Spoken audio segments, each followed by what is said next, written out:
Bienvenue dans le rendez-vous des traductions improvisées, dans la sous-catégorie des traductions en voiture. Alors, pas en conduisant quand même, je n'en suis pas là. A priori, un exercice un peu bref ce mercredi.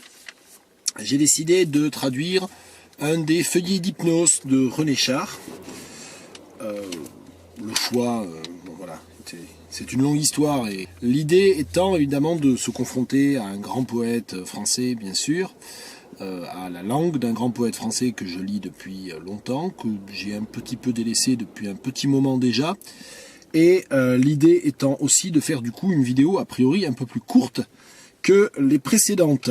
J'ai choisi le feuillet 94 et je dois avouer que j'ai triché, j'ai vérifié un mot de vocabulaire que je ne savais pas du tout dire. Ce matin, comme j'examinais un tout petit serpent qui se glissait entre deux pierres, l'orvet du deuil, s'est écrié Félix. La disparition de Lefebvre, tué la semaine dernière, affleure superstitieusement en images.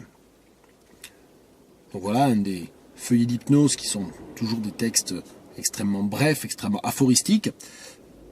Ce matin, this morning, comme j'examinais un tout petit serpent, as I was examining, évidemment on a envie de dire examining, mais non, parce que ça serait plutôt sculpté ici, comme j'examinais, as I was observing, un tout petit serpent, a very small snake, a very tiny snake, that was, qui se glissait entre deux pierres, a very tiny snake, which was slipping away between two stones.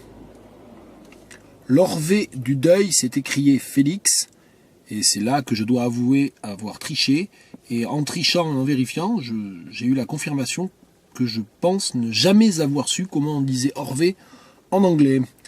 The slow worm of morning, s'est écrié Félix. Félix shouted out, cried out.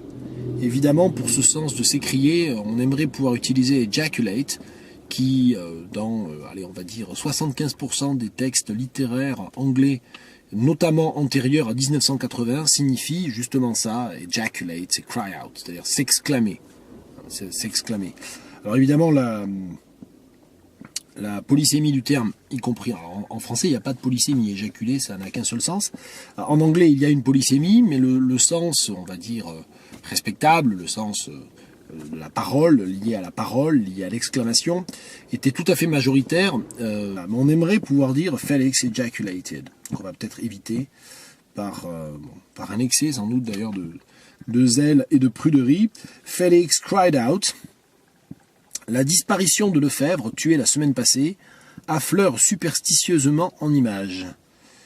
Alors ici, est-ce qu'on peut calquer la disparition de Lefebvre affleure superstitieusement? Ça serait Lefebvre's disappearance. Le problème est plutôt un problème de syntaxe, parce que quand vous dites la disparition de Lefebvre, tué la semaine passée, évidemment tué la semaine passée est immédiatement placé après Lefebvre en français, alors que si on utilise le génitif Lefebvre's disappearance, ce lien est cassé en anglais et ça n'est plus possible.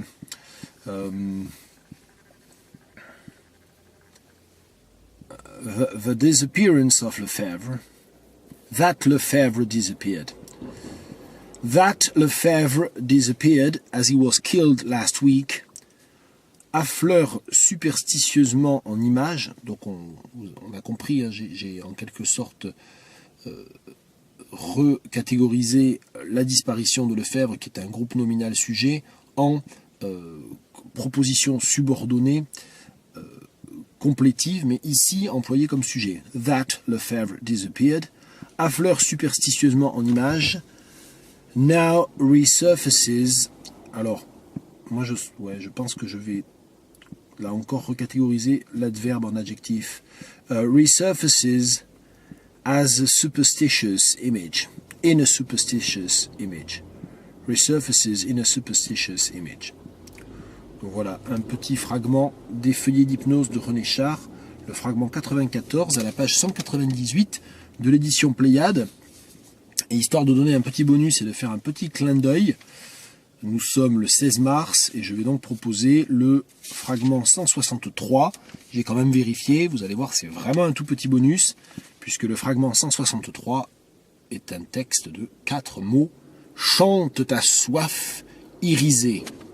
Et je propose de calquer Sing your iridescent thirst. La dédicace de cette vidéo est une évidence.